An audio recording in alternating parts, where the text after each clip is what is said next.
To a fascinated outside world, Huma Abedin was always the elegant woman standing at the back of the room, not speaking, an ever-loyal aide to her boss of 25 years, Hillary Clinton, for whom she would walk to the ends of the earth. And an ever-suffering wife to Anthony Weiner, who brought her endless public shame in cascades of scandal. Always there, and always silent.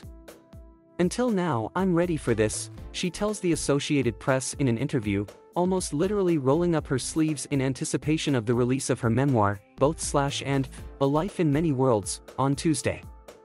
"I'm actually not nervous." Abedin, 46, says she's relieved to be finally telling her own story, after years of reading everyone else's version. "So I'm feeling really good." In a jam-packed volume of just under 500 pages, Abedin, born in Michigan to Muslim academics from India and Pakistan and raised largely in Saudi Arabia, dissects and illustrates the three relationships that have framed her life. First up, her family, with a special focus on her adored late father, who died before she started college and whose advice about being true to herself, scrawled in a handwritten note, begins the book. Second is Clinton, whom Abedin has served her entire professional life, through the First Lady years to the Senate, from the State Department to that turbulent presidential campaign in 2016, and still today. And third, the section to which all readers will quickly turn, her husband. In the book, she does not hold back. Nor does she in the interview. "You know, he broke my heart," she says. "He ripped it out and stomped on it, over and over again. And I lived in so much shame for so long, so confused, so alone, not really knowing the way out, just trying to do what was best for my child." Despite many reports to the contrary, the couple is not yet divorced, no lawyers are in the final stages, Abedin says, a full 10 years after Weiner's sexting scandal first upended her life.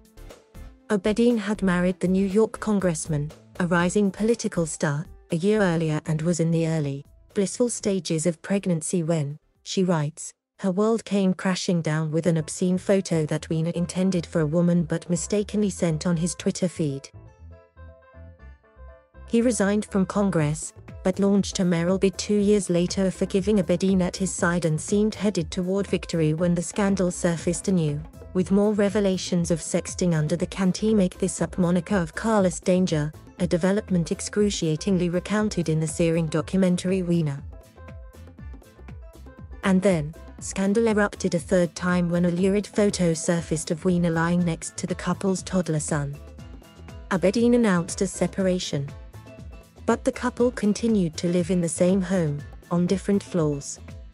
Why, asked the tabloids, and others more politely, did she stay? Abedin is now explaining. A lot had to do with the day-to-day realities of being a parent, and making sure her son had two of them, especially after she'd lost her own father early on. It's also instructive to learn that Weiner was the first man in Abedin's life. "He was my first love," she says. "The first man I had ever been with. And once I had become a mother, it really did become about my child. I didn't have a choice about not having my father in my life, and I wasn't going to do that to my kid." Of course, that same question, why stay, was lobbed at Hillary Clinton during the impeachment scandal involving her husband and Monica Lewinsky. Abedin thinks the world missed the obvious explanation, because it was too simple. She did it because she believed it was the right thing to do for herself and her family, and for her country. Asked if she looks back at the scandal differently through a #MeToo lens, Abedin notes her allegiance was always to Hillary. As for Bill, there was no excusing his behavior. But he would be the first to say that.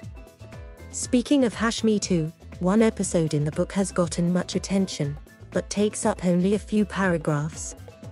Abedin recounts that a US senator invited her to his apartment for coffee and kissed her forcefully, then apologized when she rebuffed him, saying he'd misread her. Abedin never describes it as an assault, and doesn't name the senator. Throughout, Abedin's unstinting allegiance to Hillary Clinton is paramount. She recalls thinking, early on, "I would walk to the ends of the earth if you asked. Asked if the two ever had a dispute in all those years, she replies, "You've stumped me. Except certain fashion choices." Like an overly puffy black coat Clinton seemed to favor, and Abedin so disliked she actually tried to hide it. Without success, Clinton fished it out and wore it to the inauguration of George W. Bush. There are other humorous moments in the book, like the time the First Lady overslept, and an overeager Abedin, tasked with getting her day started, actually tiptoed into the pitch-black presidential bedroom and shook her boss awake, startling the sleeping president as well, and creating a ruckus. There's also the time Abedin, amid a bad public moment with Weiner, was approached by a woman in a store, pointing to a newspaper photo. Bracing for a hateful remark, she was delighted to realize the woman thought she was Amal Clooney. Indeed, so accustomed had Abedin become to bracing for bad news, she initially called her book Bracing. But no amount of bracing could have prepared her for the moment, late in the 2016 campaign, when her two worlds collided to disastrous effect. FBI Director James Comey reopened the investigation into Clinton's emails because of Abedin emails found on Weiner's laptop through his sexting investigation. "If she loses this election, it will be because of you and me," a livid Abedin told Weiner.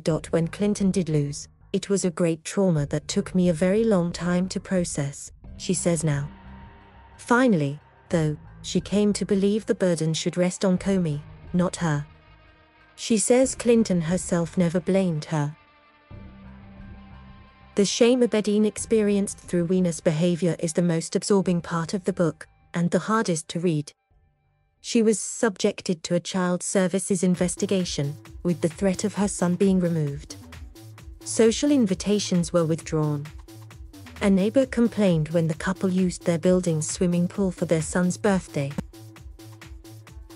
And yet in her book's acknowledgements, Abedin includes a thank you to Weiner. Asked why, she explains she came to believe through joint therapy that her husband, who went to prison in 2017 for sexting with a 15-year-old girl, suffered from an illness, that his behavior was not controllable, but compulsive.